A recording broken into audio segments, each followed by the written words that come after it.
Okay, so today I want to talk about decision making. I'm sure this will be very familiar to most of you in business. If you are in business, you know the most important thing you can do is make decisions. James Allen said, "No one can see you making decisions, but almost always people will see the result of your decisions." So in the quiet of your room or office, you made that decision, it will come out in the open based on the results you're able to get from it. My rule of presentation is usually, please don't listen for agreement or disagreement or judgment. Listen for insight. Listen for things that jumps out at you that you will understand, not just intellectually, but also understand it emotionally, so that you'll be able to apply them. So speed and quality of decisions. Most people associate taking a long time to make a decision will enhance the quality of that decision. I personally don't agree with that. It's not always true based on what you're making that decision on. The moment you have all the information available to you, go ahead and make that decision. If that decision, even if that decision is wrong, you find out quicker. Yeah. Napoleon Hill in his wonderful book, Think and Grow Rich, said the difference between successful people and unsuccessful people is successful people, they make decisions promptly and they rarely change it, if at all. But unsuccessful people, they make decisions slowly and they will change it very, very frequently. So that way you're not in a position to actually see if something works or not. Professor Steve Peters is the guy that wrote the book Chimp Paradox. If you can get that book, it's very, very good. This guy was responsible for the number of medals the athletes got at the Olympic, 2012 London Olympic. They moved from nowhere to, near the top of the table. He was the psychologist, responsible for their performance. He said indecision is the best energy sapper. So, what does that mean? It means when you have a decision to make and you have all the information to make that decision and you still not taking action, it's like playing tug of war with yourself. Yeah, it's like playing tug of war where you're expending a lot of energy, but you're going nowhere. Yeah, so beware of indecision. The reason why I believe making decision promptly and quickly is it takes away the analysis paralysis. Yeah, so you make that decision, have all the information, and go ahead and try it out.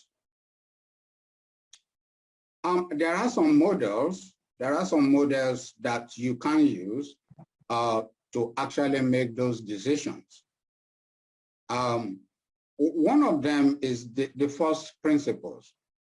This is the idea that you can break things down into their smallest elements and recouple them back together based on the truth of each element and make decisions based on that. A very good example was Tesla. Elon Musk, in 2008, he was running out of money and he had two projects. He had the SpaceX and he had Tesla, and was looking for investment. It was at the time that, companies like Ford, General Motors, Honda, all the big ones, they are in trouble. They are near bankruptcy. So that's a very, very difficult time to go and look for investment for an unproven electric car. And this is what he said to the investors. He said, the major problem why electric cars have failed in the past is because of the design and the cost of batteries. That what it's going to do is break down the battery into its elements and find the truth about each of them. So it's not everything in the battery that will be needed. Mm-hmm. So that it will couple them back together and find a cost-effective battery. Anyway, to cut a long story short, the rest they say is history. Tesla is the 5th most traded stock, on the New York Stock Exchange today. So first principles is break it down. Don't follow analogy. Don't follow what people have been doing for years. Follow your own analysis. Second order consequences. So what does this mean is, let me illustrate with a simple example. Let's assume you are trying to lose weight and you're presented with a deliciously looking cake. Your first order consequence is eat the cake. The first consequence to you is I want to enjoy this cake and you eat it. But there is second order consequence, third order consequence, fourth order consequence.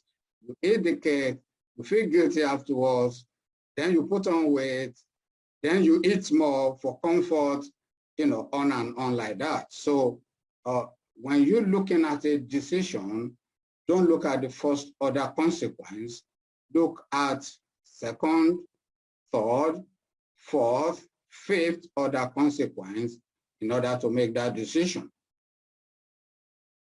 The 5 whys. This is the simplest of them all. This was discovered by a manager in Toyota in the 80s.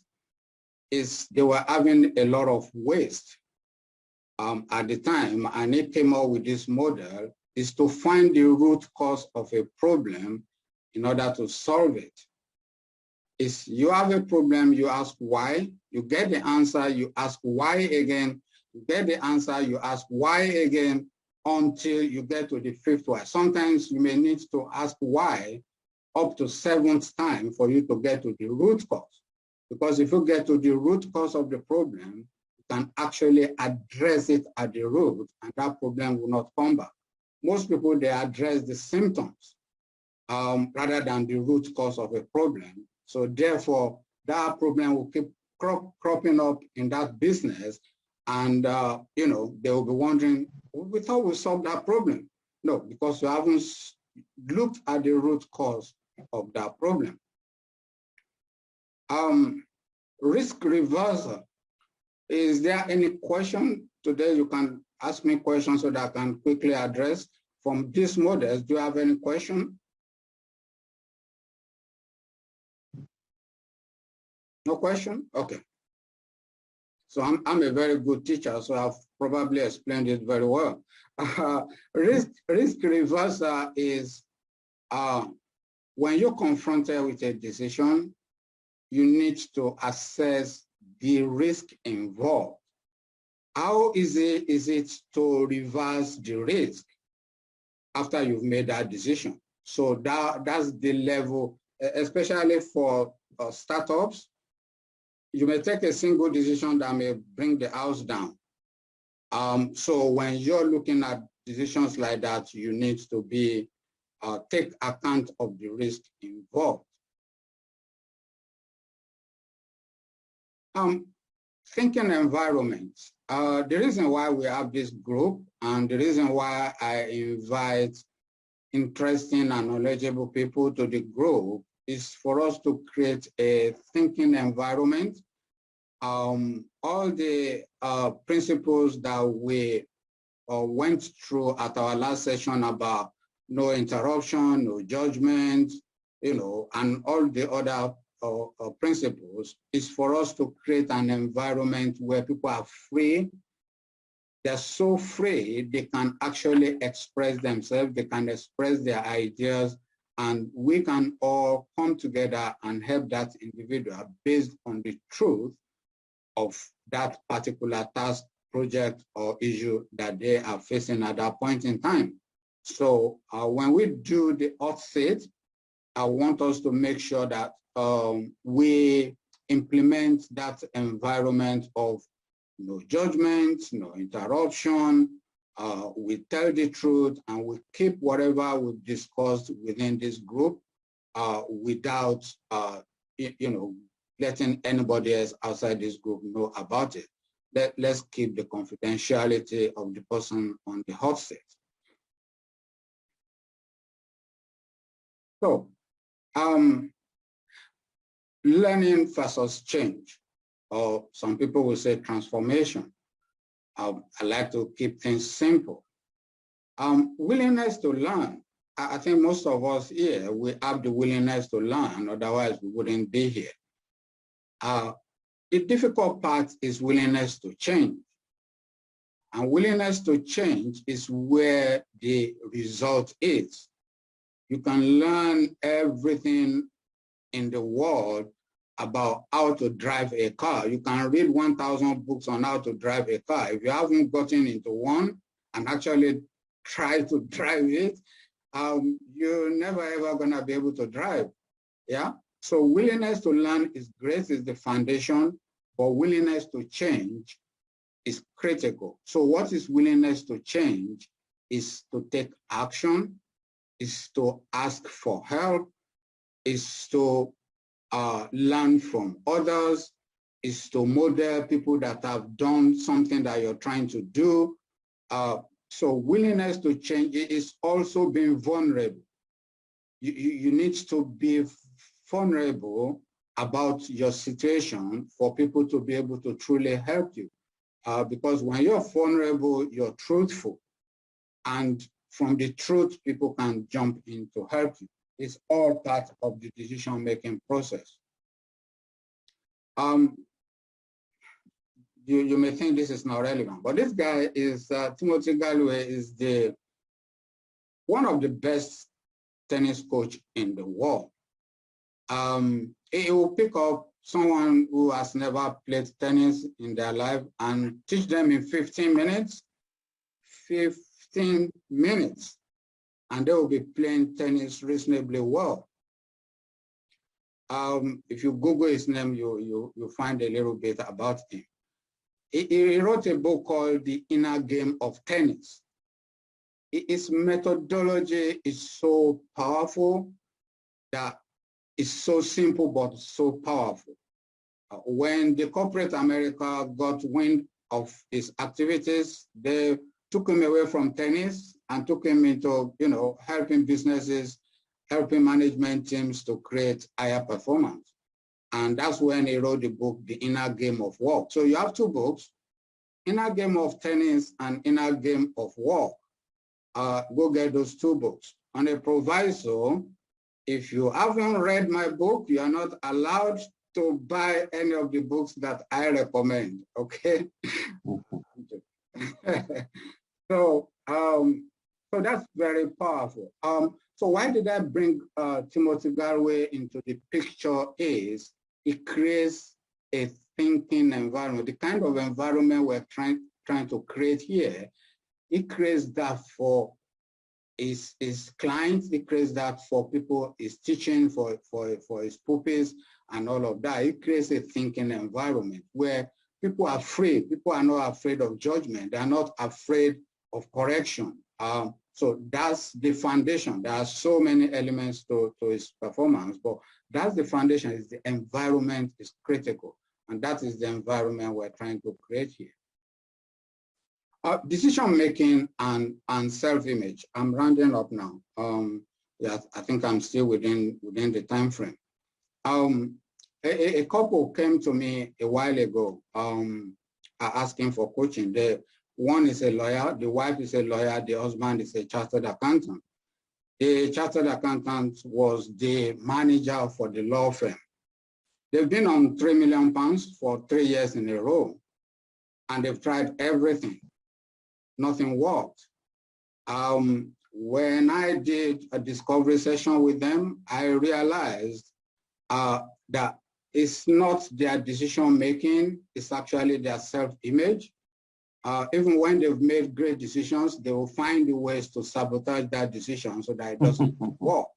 It's because both husband and wife, they have that limit of 3 million. They look forward to that for a very long time, and they got there and they stayed there. Yeah. When we coach with them for a few months, now the old strategies that they've used that didn't work started working. Last year, they broke 4 million, and this year they're likely to make 6 million.